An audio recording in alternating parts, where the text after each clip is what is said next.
Engage fluo injectors. Engaging fluo injectors. Fluo reactors at 80%, sir. Fluo containment field is destabilizing. Emergency fluo containment protocols now. All hands brace for impact. Brace for impact in 3, 2, 1.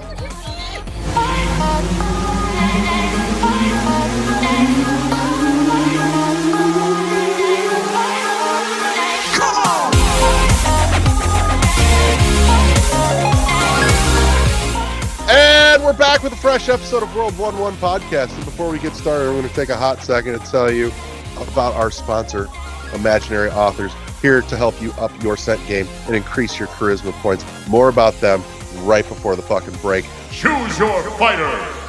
I am, as always, your host, Ron of the Wall. Joining me is Michael. I'm not here for this at all. Brown. Mm-hmm. Yep. It's been a week, but we're here and we're doing the thing. Everybody in my house has been sick and dying, and Michael's been sick and dying since birth. He's just waiting to get it over with finally. Yep. All right, so without further ado, let's jump straight to Oh my gosh! Video games. Michael. Fuck have you been playing? I know, but nobody else does unless they're really intelligent and they've been listening. Yeah. Well, I finished up the new Spider-Man. Which Did we roll credits or did we 100%? rolled credits. I'm debating if I want to go get those last 3 trophies because I don't know how much I care. Okay. Like Valid. this is in order to get these 3 trophies. It's going to involve a little bit of grinding, and I just don't know if I give a shit. Okay. Like one of them's easy. Like it's literally go to the baseball diamond and just walk the diamond. Walk. Home Walk run. the bases. Yep. And but the other ones are kill 100 enemies using a specific set of powers, and Okay. kill 100 enemies using this other specific set of powers, and that's just tedium, and I don't care. I feel you. Um, No, there's too many trophies and achievements that are just fucking grindy tedium. yeah. There's a topic we should save for one week is, how to do fucking achievements and trophies right. The Switch does it right. They don't. They don't. There's a few games that do optionally, but they're game specific. They're not platform Right. specific. But I mean, there's a right and a fucking wrong way to do them, and we should definitely fucking get into that one day. Mm-hmm. What was it? Brutal Legend actually was the game that made me understand how little I actually care. Because I had beaten the game, I had beaten the story, and fucking loved every second of it. And then I was looking at the trophies, and I'm thinking, how the fuck am I going to do this? And then it just kind of hit me like a brick to the side of the head. I was like, I don't care. I don't have to, and I don't care. Uh-huh. Yeah. I can only think of one game that I ever bothered to actually get, the big fucking achievement on, and it was the original Mirror's Edge on 360. I pulled off the pacifism achievement, did the whole game without firing off a fucking shot. Nice. That was a lot of fun, honestly. That's one that fucking did it right. I'm like, okay, here's a unique make your own fun kind of challenge thing, and I really got into it. I'm like, no, I will fucking do this. And I did, and it was a great time. Because I'm like, this wasn't just grindy, this was, okay, play the game again, but now play it by limiting yourself to increase the challenge without fucking with, the difficulty mode or anything. It's just, here's a new spin to challenge you. And it's that kind of, make your own fun thing that drags me back to, the original SteamWorld Dig over SteamWorld Dig 2. Mm-hmm. I don't know. There's a lot of games that were because I platinumed quite a few games, but it's almost normally by accident. It's not by me trying. I'm gonna 100% this. I don't care. Mm-hmm. Most of the Tekken games I've done, I went and fought online just long enough to get the achievements for it. Yeah. Oh God, multiplayer what was another achievements one, need to go away. Here's a fun little tidbit. I have never 100%ed the first Darksiders game. Really? Yeah, there's this one trophy I cannot get. It's there's an on-rail shooter part where you're on the back of a fucking griffin, and you have to kill over 160 enemies, and I've never been able to do it. Huh. Yep. I got one. I've platinumed all the other ones, but I've never platinumed that one. I've got one in Geometry Wars 2 that I've never been able to fucking do, and I still piddle with it from time to time. And then I get frustrated after like an hour and put it down. But I have fun fucking with it, trying to get it, knowing that I'm probably not going to fucking get it. Mm-hmm. And I mean, you know, that's all the way back to 360, and I still piss around with that on occasion. Yeah. So, but yeah, no, there's definitely good achievements and trophies and shit ones that should just be burned. Mm-hmm. So definitely. But I think we can definitely start by burning all the multiplayer ones. Yeah. Fuck that. I'm a bad loser. Like, because as I said, like Tekken, I'm decent at Tekken, but I'm nowhere near what some of those people are, and No. as I said, after getting my ass whipped 3 or 4 times like that, I get frustrated pretty quick. Mm-hmm. I ever tell you about my old roommate Willie when he was on his Street Fighter 4 kick? Mm-mm. So he was real big on Street Fighter 4, playing online with everybody else back when that came out on the 360, and we lived in a 2-story townhouse, and his room was directly over the dining room that had a like hanging kind of cheap chandelier thing, you know, hanging from the ceiling on a chain and a cord. He lost a match one time and got so fucking pissed. He fucking stomped the ground so hard it busted the fucking lighting fixture and it dropped from the ceiling onto the table because it was directly underneath his room where he was playing. Yikes. We came downstairs and saw it. He just looked and went, I think maybe I need to take a break. A little bit. But yeah, no, achievements that are fucking I know we'll recover this one day, but achievements that are reliant on other people, and 2, on being able to play with other people are fucking bullshit, because one day that game's gonna fucking shut down and you can't play it online anymore. Yeah. There was one in the original version of Darksiders 2 that you had to trade an item with anybody. Didn't matter who. Yeah.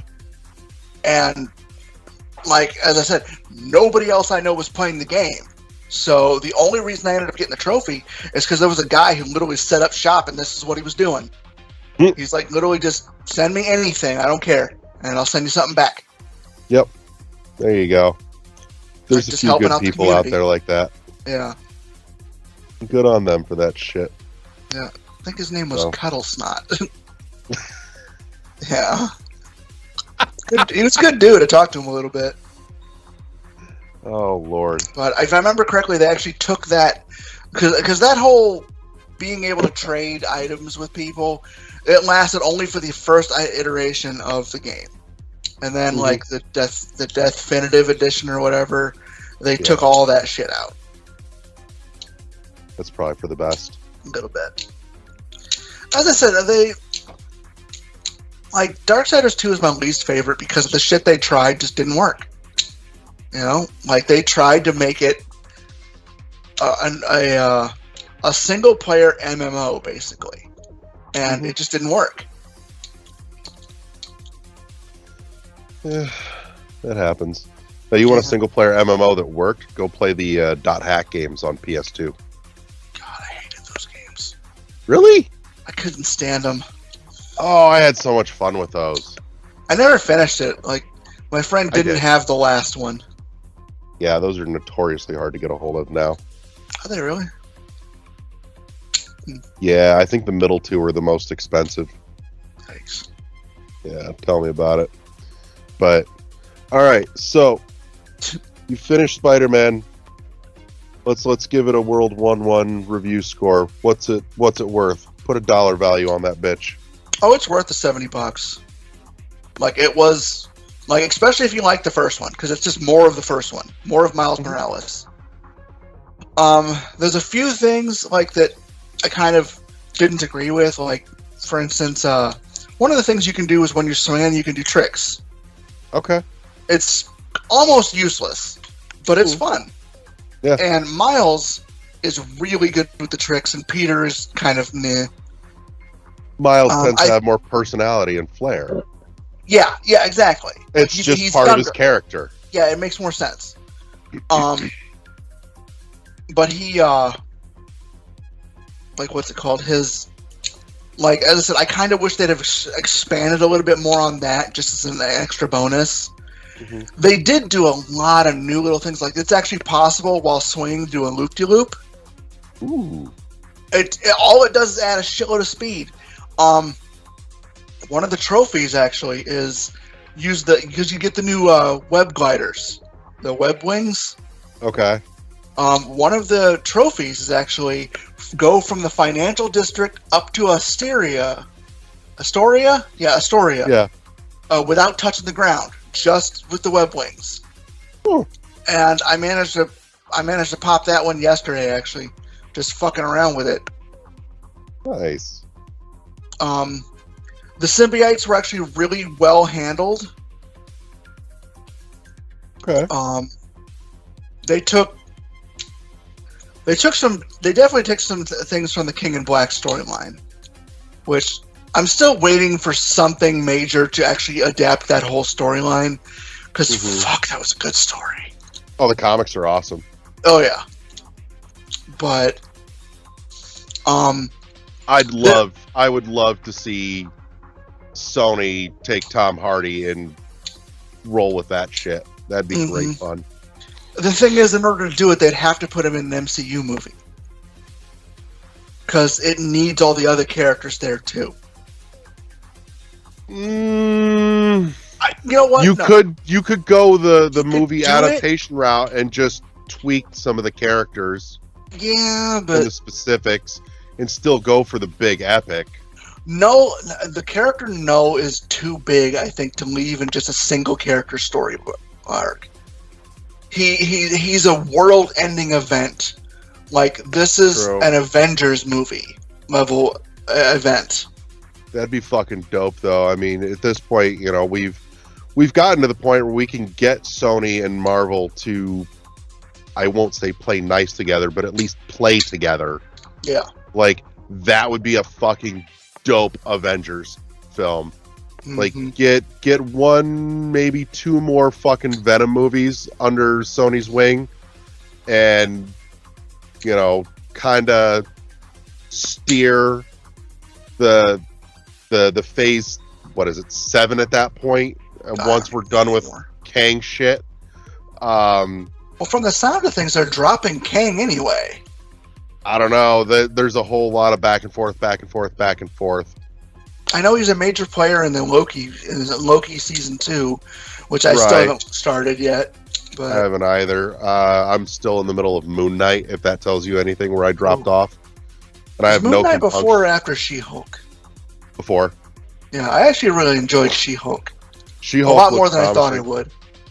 Moon Knight's not bad. I just got fucking stuck, and I don't know why. Yeah, it's not terrible by any means. It was kind of fun. It's just it's missing something. Yeah, that's a very good way to put it. It's missing that intangible thing you can't quite put your fucking finger on. Honestly, part of me wishes Moon Knight had been a movie. Like, it had been condensed down, trimmed up a little bit, and been a movie. Yeah. I think they had too much space and not enough to do with it. Yeah, that's a good way to say it. Now, on the other hand, that's it. We should have flipped Moon Knight and Eternals. Eternals I would have watched as a series. Yeah, actually. Give the Eternals room to breathe. That's a big ensemble cast. You could have done a lot of really cool shit with it. And they started doing really cool shit with it in the movie. And I wanted more of, like, the character depth and interaction, because that was really cool there. They did that well. I just wanted it to have more room to breathe and develop that shit, because it was so packed in that it felt like that's where they took big swings and missed, is that there were a few things that just needed more space. Mm-hmm. Yeah. But then Moon Knight could have been tightened up and would have been a fucking banger film. Yeah. Those two needed flipped. We figured it out. Look at us go. Hey, Kevin Feige, hire us. Yeah. Let's do this. We got some ideas. So, but yeah. And I have no compunction to go see the Marvels. I'm gonna go see it. I mean, I'm interested. I like Miss Marvel. She was a fun character. I don't like the way they changed her power, but I understand why they did. Yeah. And I don't mind Carol Danvers. I don't mind Carol Danvers, but Christ, I can't stand Brie Larson. She's just kind of an insufferable human being to me. Nah. So anytime I've ever seen her fucking talk or interview, I'm just like, God, you are the most unlikable person.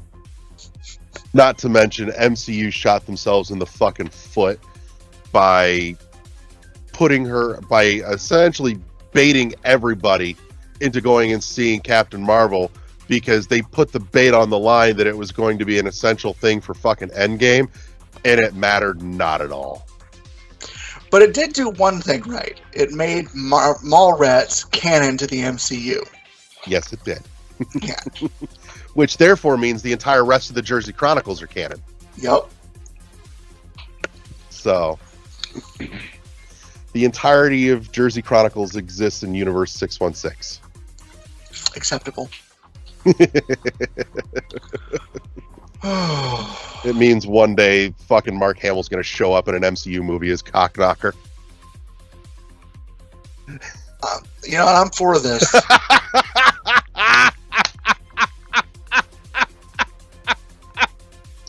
I hope he's up against Deadpool. Oh, God, please. Yeah. Oh, Jesus. Him and fucking Jason Mewes just back and forth off each other. Yep. So, all right. So, what have I been playing this week? I've been dibbling a little more in Magic Arena. I've installed it on my PC now, and I like playing it on my PC better than on my phone. And I don't like playing much on my PC, but it just feels more fucking comfortable. I can sit here on my computer at my desk with Arena on one screen and like Facebook chat on the other and just conversate with, you know, a couple of people while I'm playing, and it's really fucking nice. Nice. I will say though, the first time you install it, don't expect to start it anytime like immediately, because it's got, I think, like a 7.5 gig fucking download that comes with the install. So like you boot it up after you install it, and then it's downloading like another 7.5 gigs of fucking information to get running. Jesus. It took the entire length of time that the last episode took to render the video to download that update. Now that said, once it's there, you're good to go. You'll get some periodic minor updates, but it had an entire fucking catalog of sets and series to fucking load in the first time. So the first time's a fucking chore. After that, easy peasy. So, but I think playing it on my PC is absolutely my preferred way for that. I've found myself wanting to come down to the basement and jump on my computer and sit and play every now and then, which, like I said, playing on my PC is not a big thing for me. It's rare that I come down here to do anything more than date night or editing and recording. So, but anyways, so there's that. I actually got out Dread and started running through Dread again just for shits and giggles. Metroid Dread? Uh-huh. For some reason, like I instantly went to the Carl Urban movie. You know, I've been thinking about that again recently too, especially with the trailer for fucking RoboCop. Yeah. Yeah, I saw that and I just looked at it and went, I should watch Dread again. That movie was great. It was way better than I was expecting it to be. It's far better than it had any fucking right to be. Carl So- Urban is way better of an actor than he has any right to be. Like He was great fun in Red as well. Yeah, he's phenomenal in pretty much everything he's in. Basically, he's like the secret sauce that nobody fucking talks about, but it makes everything work. Uh huh. So, you got a movie that's going to be mid-range schlock, throw some Carl Urban in that bitch, and it's going to be fucking gourmet. Isn't he the one playing Butcher and The Boys? Yeah, Yeah, that's like him. hands down the best part of the whole fucking show, and it's a great show. It is. It's a fucking awesome show. I need to get back to that too. I still need to start Gen V. I've got too many shows to catch up on, but I did just rip through the new season of Shoresy last night with Zoe. Oh, it's out? It's out and it's awesome. We watched all 6 episodes straight through last night. What is that? Season 2, right? Season 2, buddy. Alrighty. It's a good fucking time. It is a good fucking time. So, but in any case, but no, I actually ended up using Dread as my own little EMDR therapy. Not to put a bunch of my fucking personal business out there, but the wife and I were kind of having a real like long, serious, hard talk about some stuff. You know, just working on the relationship, putting the work in like you do when it matters, right? And I've found that I do better when I've got something to fiddle with like my thumbs. And I needed something mindless that I could just roll into a flow state with and not think about, but still do. And it helps me just in terms of like talk therapy, weird as it sounds. It helps me be able to kind of have those conversations a little bit easier instead of getting myself, you know, hung up on shit. So Yeah, I used to do the same thing. Downwell's good for that too. Transformers. Mm-hmm. Something just to fiddle with in your hands. Yeah, but no, that's the whole premise of EMDR therapy is just they essentially give you something to do with your hands to kind of keep your focus pulled just far enough away that you're not overthinking something and getting yourself stuck on it. So, but yeah, but no, played through a good chunk of Dread doing that. Arena. I dabbled just a tiny bit with Blasphemous 2 again. I'm a little sad I haven't gotten to play any more Cocoon with the kiddo because she got herself in trouble. Yeah, she lost her TV privileges for a while. What'd she So she's been taking things that don't belong to her. Ah. Especially grievous when it's taking things from the school teacher. Yeah. So, but anyways, when she gets her TV back, we'll be playing some more Cocoon. I'm excited to get to finish that with her because I was having a great time watching her work through that game. It's a very proud parent moment watching your kid figure out that kind of thing and taking after you like that. Mhm. So, which I know you kids, I know, but still. They're delicious. They are. Trust me, I tease Liv about cooking her all the time. And I assure you, you come up in those conversations. So, tell her all the time, yeah, no, Uncle Michael said we should have cooked you years ago. I told Uncle Michael, if we wait, though, there's more to go around. You can feed more people. So, but anyways, trying to think if there's been anything. Oh, actually, I cracked back into Marvel Snap. Oh, yeah? Yeah, got the bug up my ass now that I'm, putzing with card games again. And I dipped back into Marvel Snap and played a few rounds and kicked ass. It was a good time. There's a Dresden Files card game I've been meaning to check out. Is there really? Yeah, it's on Oh, Switch. shit. How am I not aware of this? Yeah. I'm upset that I'm not aware of this. I'm kind of holding out for a sale, which I I don't think it's actually gone on sale yet, but Okay. like I'm curious, but like I'm not a card game guy, so Okay.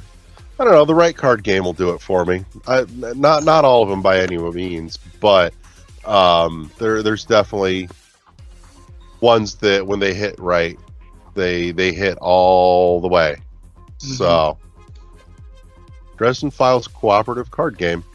It's a tragically unimaginative title. $17. it's not terrible. No, apparently there's DLC as well. So, schemes, fan favorites, that ends. I don't know. The DLC is a couple bucks a pop. So, all in, maybe like $30 for everything. And some of it just looks cosmetic, is my guess. But, anyways, but yeah, I think that's most of what I've been fucking playing this week. Not a whole ton. Like I said, my whole house has been fucking sick as a dog for like most of the goddamn week, which is why the last episode went up late by a couple of days, but it's up. So, yeah. Other than that, though, we should be back to our usual Friday release schedule for the show. So, not to worry. But I think that brings us to just before the break, which means we should take a minute to talk about some imaginary authors. Great fucking stuff. You can tell a whole fucking story without ever saying a word. You're gonna smell so goddamn good. They've got their brand new updated second edition Whiff of Waffle Cone. A little updated and adjusted from the original Whiff of Waffle Cone, which is excellent, by the way. And as of recording, there's still a few bottles of the first edition Whiff of Waffle Cone left. So if you want the OG, go fucking get it right the hell now. Links down below in the show notes. Go check them out. That is Imaginary Authors. And let's head to, and just after the break, we're going to be back with a going down the warp pipe, talking about public domain in gaming. So with that said, let's get straight to the break. And we're back with the third half of the show. This week, we're taking a deep dive. Oh, wow. Love these pipes.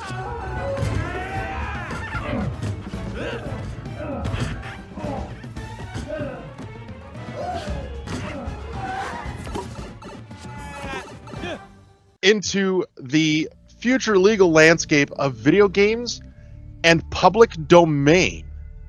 And joining us this week on the third half of the show is veteran LeGrew. Hello. And new to the crew, Abigail Abs. What's up? So let's dive in. I kind of want to just open this wide up because this is so far out there in speculative territory. Let's dive in with, what do you think? First off, the thought occurred to me about 20 minutes before we recorded, actually. How do you think public domain is going to start being applied to video games when that time eventually comes? Will it be a singular game becomes public domain, or an IP or a series as a whole ends up in public domain? And how do those differ in terms of what other developers could do with them? Who wants to go first? Well, Larry, I kind of want to hear what you're thinking, because I want a starting off point, like a jumping off point here, because I think there's a lot of different things that you can pull from this. And if you just take, like, for example, for me, like, I was thinking about like cartoons, because those are like probably the newest thing that went public domain. We have some old novels like Dracula and things like that are already public domain. But what angle did you want in music? What kind of angle did you want to attack this from? Because I'm really just kind of curious, because like I said, it kind of becomes a very different beast if you're talking about a singular game in a series becoming public domain, right? As opposed to a game and an IP, so a one-off game where the entire IP is wrapped up in that singular game, or if and when an entire intellectual property becomes public domain. So those are really very different beasts, which also raises the question, can a singular game in a series end up as public domain even though the IP as a whole is not? And what kind of legal challenges maybe that presents for doing anything with that singular game? But my thought would be one of the first things that I think comes to mind is fan games start becoming far less dubious territory. Right. The difference though is that you could be making, or working on a fan game, a remake of, a fan remake of something, or just a new fan-made game in a series that you love with a property that you adore, and now suddenly that's viable for you to not only make and put out into the world without legal repercussion, but you can now sell it and profit off of it, at least hypothetically speaking. So it's a lot of questions. So, Abigail, do you have an idea? Like, what do you want to start out talking about? Because for me, this is a really deep-threaded conversation. So there are what you said, like, can one, like, if it was a series, and I don't know if that's even possible, because of copyright laws the way they are, if you would be, I think maybe portions of something can become public domain, but I don't know if, like, for example, like Mario Brothers will ever become public domain, because it's a trademark thing that keeps getting used, and the trademark keeps getting re-upped and renewed. But something like, for example, Space Invaders, I could totally see that becoming public domain, like that original game. And I think it has to do more when you start pulling into the realm of, is a company using these IPs? Are they actually using these and re-upping these trademarks and things like that? Because if they're not, and I think a lot of we're kind of heading that territory with a lot of, like, especially with the Activision buyout, that's probably happening because they own a lot of these. Oh, that's definitely going down. Yeah, but I mean, they own a lot of these old adventure game point and clicks. Yeah. Now they own a lot of the Sierra back catalog through just acquiring companies and acquiring them. And, like, for example, like Ken and Roberta Williams, who created Sierra and created the point-and-click adventure game as we know it from back in the day, they don't have the rights to use any of that anymore, even though they created all that stuff. So they're building, like, a whole new IP built on that, but still with point-and-click and everything. Right. And so is it the concepts, like, in there that it becomes, or is it the actual IP that becomes public domain? You know what I'm saying? Yeah. Some of this is like infrastructure things. Like, oh, I have a mouse and I know I can use that. Is that part of intellectual property? What is the actual thing they're getting? Right. I Thoughts? think you're making all great points. I have a question that I would like to ask. What would be the purpose? Like, from a business perspective, what would be the purpose of making a singular game out of, like, say, a series public domain? Like, why would anyone do that? I don't think they would do it voluntarily. I think it would happen because of expiring copyright. Yeah. Okay. So, okay. Which, again, kind of also circles back to, can a singular game out of an entire series become public domain even though the IP itself is not? Well, if you look back at cartoons and stuff, it can. So, for example, like Steamboat Willie, which is considered like Disney's quote-unquote first cartoon, is public domain. Okay. But the character... I actually didn't realize that fell under public domain. I think it does now, yeah. But the character of Mickey Mouse is not. Right. So that's a trademark to that company. So, like, I remember this because there were some of these things. So if you look back, I mean, we would need a lawyer, really. I mean, a trademark copyright lawyer that costs us thousands of dollars an hour to even talk to. But that's I don't know, maybe we can get Legal Eagle to chime in on this one day. He does good shit. Yeah, I mean, I have a friend, too, that does this kind of lawyering. So maybe I can call in a favor, too. but You really couldn't have thought ahead and give him a ring for this shit. no, I didn't. Honestly, I didn't know I was going to make it until tonight. So this would have made it a lot easier for us because we could just ask some questions, right? Right. And he mainly does corporate law, but this is the kind of stuff they deal with all the time. Yeah. Right. And so, yeah, I mean, I don't think it would happen voluntarily. I don't think no company is going to voluntarily give up something they own, unless it's like in their best interest. It's just not the way it happens. Yeah, that was kind of like my point. And I wanted to know what is the likelihood of any of this ever happening? Like, I don't foresee it happening in the near future. No, I see this occurring in the far distant future. I think it's like 25, At the 30 earliest, years. we'll probably all be in nursing homes. Well, I will. You guys might still be around. But 25, 30 years from now, I think, because video games are quote unquote a new medium, we would probably, some of the first video games came out, I don't think in the 60s. 60 sounds right. Yeah. 67 maybe. It was almost like just text games and stuff like that. But those kind of things I can see falling in the public domain. Nobody cares about them anymore. Right. Because you could go buy, literally you could do this with public domain. This is the great thing about public domain. Like, you can go buy a copy of Dracula for like $7, right? Mm-hmm. But you can also just download Dracula and print it off. And you're not breaking any laws. It's all public domain. Like, if you wanted to take those games and even like the story of Cinderella, for example, that's public domain. Like, you can go and make your own thing on Cinderella. It doesn't matter. Actually, I think that's a little dicey these days because I know Disney's played just absolute havoc with public domain of a lot of fairy tales. Yeah, but they still don't own. They own their version of it. And so because it has to be their version in order for you to copyright anything at all. It has to be your specific version. That's why Barbie's able to trademark their color pink. Right. And so, well, you can trademark colors, and that's kind of a weird thing because I'm in that world now where we'll have to ask our graphics designer, hey, what is the hue of this? Like, they actually have numbers for every color, and they could trademark a number. Yeah. It's really stupid. It's a lot of legalese, but I think what we're trying to get at with this whole conversation is, like you said, Abigail, why would somebody do that? But what I think is the more apt question is, what would developers do with it?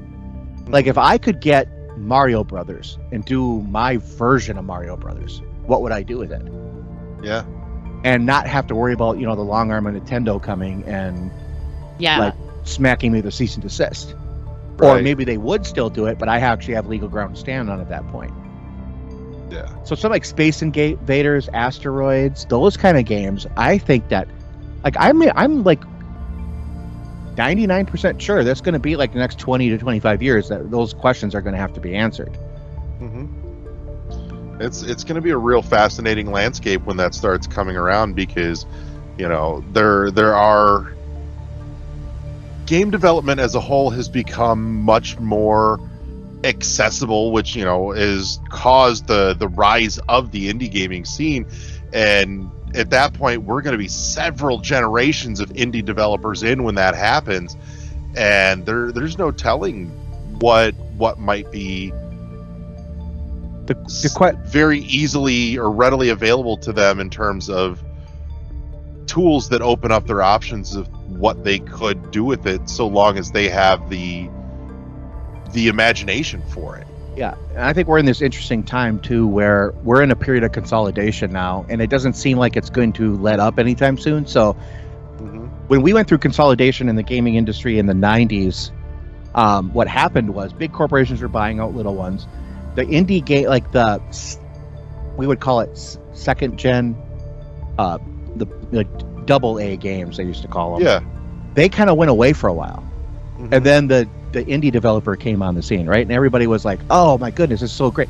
And the old style was cool again, and everybody wanted to kind of do that. It wasn't all focused on graphics, and it was all about gameplay and the new twists they would bring. So, the Metroidvania became a thing. Then we have the Battle Royale became a thing, and all these developers now are copying that, right?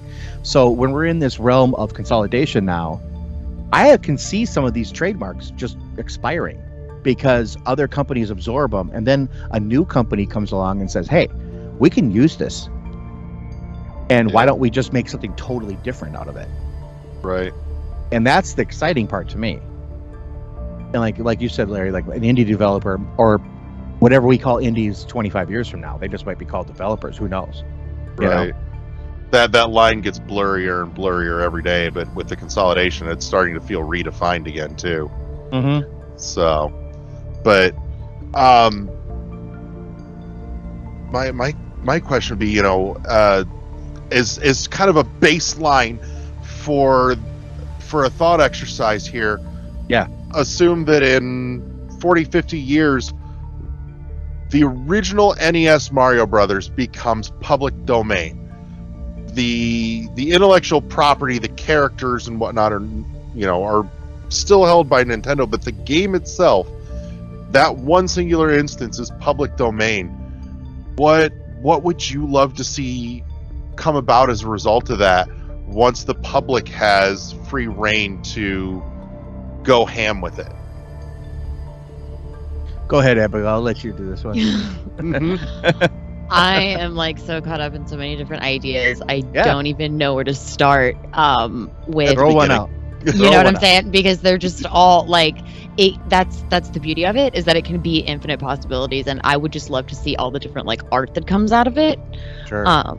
And I would want to see somebody take like say Mario Brothers and just do something totally different with like their version of the game, like not even close to what the original was. Just like start bringing in, I don't know, like talking lampshades and like, you know what I'm saying? Why just not? like Yeah. anything totally, just like something completely like off the wall that's different. Like make it, I don't know, make it like Kingdom Hearts or something. Like make it super like fanciful and like colorful with like really awesome like music and like a dope soundtrack. Like I don't know, but like you could do anything with it. That's the beauty of it. It would be amazing.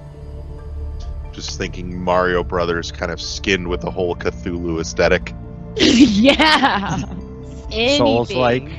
Anything. All the bloopers in the underwater stages are little baby Cthulhus. It's like a blasphemous kind of. Oh God, yes. I'd be more than okay with that, actually. Kind of Souls-like, but like, I mean, you could do it. That's the whole thing. That's and like everybody, like, you know, we always hear these conversations. Oh, there's nothing new. People are just rehashing the old ideas. Well, they do that because they're safe bets. And something like this would not be necessarily a safe bet. It would just be an interesting one. Yeah. Right. And we need people to do this kind of stuff today. Like, just take that idea and throw it against the wall and see. The problem is, it's like not everyone's willing to mortgage their home, you know, or do something. Yeah. Where, I mean, the guy like Willing MDH, or able. you know, the guys who made Cuphead. I mean, they took out like 3 mortgages on their home, Right. Yeah. and they just got lucky. You know, it's like, I would say Team Meat, Edmund, and what was it, Tommy, I think, that did Super Meat Boy, were Yeah. kind of up against it that way too. yeah. And I think that's why we're Philfish. seeing consolidation too, because it's a lot less risk. I mean, these people don't have to take their whole livelihood. So I think maybe part of it is mitigating risk for developers. You know, like why doesn't like big publishers come together and say, I know EA used to do stuff like this, Nintendo or Microsoft did. Why don't they come together and say, let's make a fund for good ideas? Yeah. And just say, hey, like, you know, let's Yeah, put a to make little it like money a in. grant program. Make it Yeah. like a grant program for developers. Because there's a lot of people that just play around coding in their basements and on the weekends and stuff like that. They have great ideas. They just can never push them out. Right. Yeah. I mean, if you could present something that at least shows a strong foundational baseline of an idea, and then there's enough there for a company to go, no, we can see the potential in this. Here's some money. Go make the rest of it now and make it fucking amazing. Right. And that's where the old IP could come into a lot of use. Mm-hmm. Like, I have this idea. I want to take this IP and just go run with it. We might see a lot of this with like Microsoft now that they own just, you know, hella tons of IP. Mhm. We might see some of these old things like Hexen, you know, I mean, some of the old Sierra point and click adventure games. We might actually see that kind of stuff those Right. IP come back but be updated. So this, you might get your wish on some of this stuff much earlier than you think. Yeah. You know. But no, like I said, this was just such a wide open hypothetical that I figured there was more than enough to kind of poke around and explore at, and definitely pose some questions. And I by no means expect, in half an hour to come up with definitive answers. This is one that I suspect that even the greatest trademark and copyright attorneys will probably, when it finally comes up, will probably spend years trying to unravel. I think what will happen So- is just kind of like with everything else that this happens to, people will just do it, and if nobody, Bats an eye. challenges it, right? Because when you own a copyright, because I do own copyrights and stuff like that, but when you own something, if somebody uses it, it's up to you. You have to say, like I have to say, for example, I got to get on the phone with my lawyer and pay them to do a cease and desist. Yeah. If I don't, I'm giving usage for that. Mhm. So kind of like if they just throw something out there and nobody says anything, then that's all good. I mean, that's why some of these projects, I think that Nintendo lets go way too long. Some of these fan projects, they let them go because they don't think they're a big deal. Right. And then all of a sudden they become a big deal. Or, Pokemon Uranium was a big one. Yeah. And, they've done, there's other things. They've done like, remake the Metroid Prime in 4K Prime and all 2D. that. Yeah. Well, in 2D, and then they also have a remake coming up in 4K. That Theoretically. like guys are like, well, not Nintendo. Yeah. It's a fan group. Is like, Oh, that's true. They're like redoing all the graphics and assets by themselves. I was actually just talking to somebody about an hour ago about the Dolphin emulator, or emulated versions of the Prime trilogy, and all the various improvements that have been made to it in terms of visuals. Yeah. If you've got the hardware to run it, it's hella impressive. It's pretty, and it's just proof of concept that, first of all, there's a market for this. Second of all, there's people willing to do it. Yeah. Yeah. And if they can just monetize that, and if developers could learn to monetize it, well, then there you go. And Some then you of them have. Yeah, and you wouldn't have to wait until it becomes public domain. That would be the ideal world, right? Like we Right. wouldn't have to wait for any of this; it would just happen. Like I could just log on to my Switch and buy an updated version of Metroid Prime. Yeah. I mean, hell, this kind of thing is technically how Sonic Mania came to be, really. Yeah. At least in part. Part of it was Sega basically just admitting, I think we forgot how to make a good Sonic game. I mean, did they? At which ever make point, a once good they Sonic game? Oh, Ooh, absolutely. Shots fired. I will absolutely contend that there are numerous great Sonic games. They just hadn't done one since Sonic Rush at the time. Sure. Was the last good one before Mania. But, I props to them for at least, one, admitting there's a problem, and two, going, what's maybe the best solution? Let's go find people that are still making awesome Sonic games since we don't know how, and just be like, hey guys, can You're we hired. buy some of your stuff and Yeah. make it official, please? Yeah.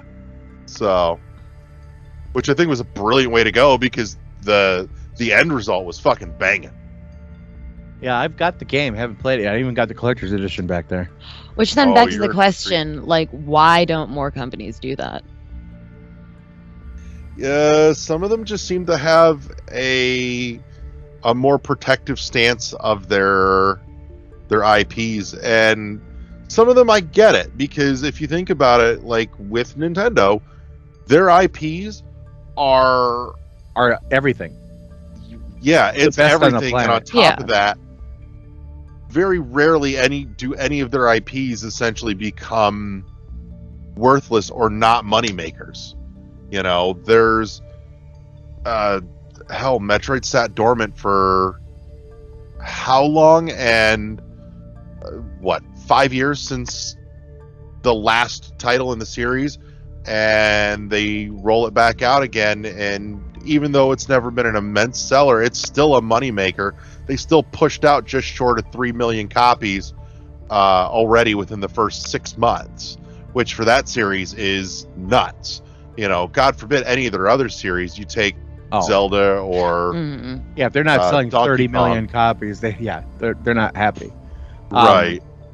I think too, Abigail, a lot of these businesses they're not run by people like you and I. They're not creatives, you know. They're people that they're looking at the bottom line. They have a fiduciary responsibility as corporations to make money, and they're going to make the sure bets. Like, they're not going to take risk as risk averse as they can, and they're going to just, you know, but they don't have their fingers on the pulse of like what their fans really want. Very few companies do. And I think it's like Microsoft, for example, as just they just buy up stuff. They've always done that as a company, but they are just starting to get into the rhythm of like what people like, what their fan base wants to see. Nintendo is always kind of like on that cutting edge. They have the best IP on the planet. They have people that understand Nintendo that work for them. You know, Sony, I would say, is kind of that way too. Like they foster that within their individual first parties. They make third-person, you know, story-based games really well. Yeah. But they don't have a shooter, like a first-person shooter anymore. And so, like, I would say, like, look, they got, you know, SOCOM. Like, they've got stuff like they could pull, but they don't. And SOCOM, Killzone. And then you got Microsoft that doesn't have a third-person action game, you know, a story-driven game, but they have 25 freaking, you know, FPSs. So you're like, honestly, I feel like Microsoft's biggest IP that's really done the legwork for them over the last half decade has been Forza. Oh, Forza for sure, and part of it was the abdication of the throne by just Sony. Like they haven't made a Gran Turismo in how long, and now they're making one again. Right. They just gave it up. They just gave up the market. They went to a handheld market with Vita, and they didn't even try there, even though the Vita's fantastic software. They just left it to Nintendo. Nintendo says, "Oh, we're going to combine our handheld and our console," and they're just going like they just left, and nobody's competing with them. So they're just like, "Okay, you guys just do that." So I mean, there is some definite holes in all these that a lot of this IP could honestly fill in. Yeah, you know that they have it. It's just that they're not using it. So it's an interesting, like you said, thought exercise, Larry. And I really want to hear the feedback from people because I don't even think we're just looking at it from one angle. There's like 1,000. Yeah. This is just scratching the surface, and I'm almost I almost hesitate to say that because we've kind of developed a pattern of making sure that, you know, when we bring in and go into a topic that we're not just surface level, but this is so meaty and so tangled that in half an hour you really can only barely start to scratch the surface. And I think too, at the very least, we're at least by scratching the surface here, we're doing a public good by starting to ask questions that aren't even being thought about yet, and starting to kind of go, well, this question raises the next question, and just starting to follow that line of questions, regardless of the fact that we don't have answers to the question we asked 30 questions back. Right. You know, we're just leaving a trail of dead bodies of questions behind us at this point. Yeah, it's like the thing, you know, you're scraping the surface, but your question has 16 others, and then that question has 16 others, and it's like all these different questions. It's just questions. There's really very little answer. No, but it's good because not.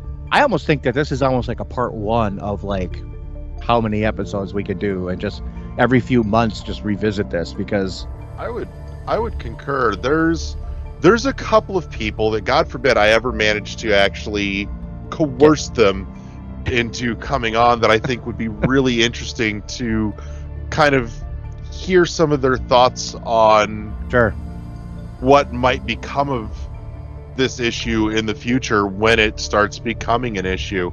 You know, like I said, Legal Eagle I think would be I would love to hear his take on some of this, and if you're not familiar with the stuff, I highly recommend I will give a free, you know, pimp your shit to Legal Eagle's YouTube channel, because he does really cool stuff all the way around. Yeah. both in terms of current events and also just kind of like fun entertainment shit. So if there's ever anything like really legally interesting happening in the news, keep your eyes peeled to his channel. He'll give you some solid insight. But I also feel like too, I would love to hear some of the thoughts and questions and feedback from somebody like James Parkinson. Would be great. The gentleman that does the podcast gameplay. So, because his take on a lot of this is really usually very well thought out and insightful, and I would love to hear some of his thoughts, along with Josh, your buddy too. You know, dial him up and see what's up, and maybe we do in fact do a part 2 to this some point down the line. Yeah, I think we'd have to like constrain it a little more to like the legal questions surrounding it, or just this line of thought surrounding it, because it's such a huge topic, like you even said. Yeah, it's crazy. But I don't think we could have. I don't think we'd be able to get there without this opening kind of barrage of speculative questioning. Just things to start getting your brain going, because I think more than anything, instead of a deep dive as usual, this is definitely more just a very fascinating speculative thought exercise, which is something we don't normally do, but I'm glad we did. If nothing else, I think it does. Plus, I can't 100% guarantee it, but to my knowledge, I think we're the first ones to actually hit this topic. So I've never heard about it or heard anyone talk about it. So I hadn't either, but the thought popped in my head one day, and I hollered up to you two. I'm like, "Hey, I got this weird fucking idea. What do you think?" So, because my brain thinks of weird, stupid shit like this, and then it goes, "What if?" But I think it's that's what makes this fun. Oh yeah, I think it's such a cool thought, like you said, thought experiment. What happens?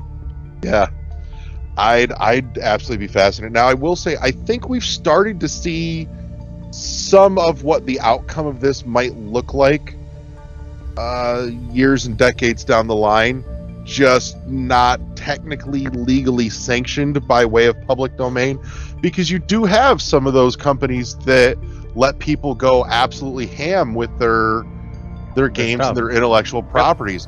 Valve is one of the bigger beasts in that department. They've let so many people do so many just iterative to off the wall things with Half-Life and Portal in terms of mods, and hell, even Left 4 Dead. There was a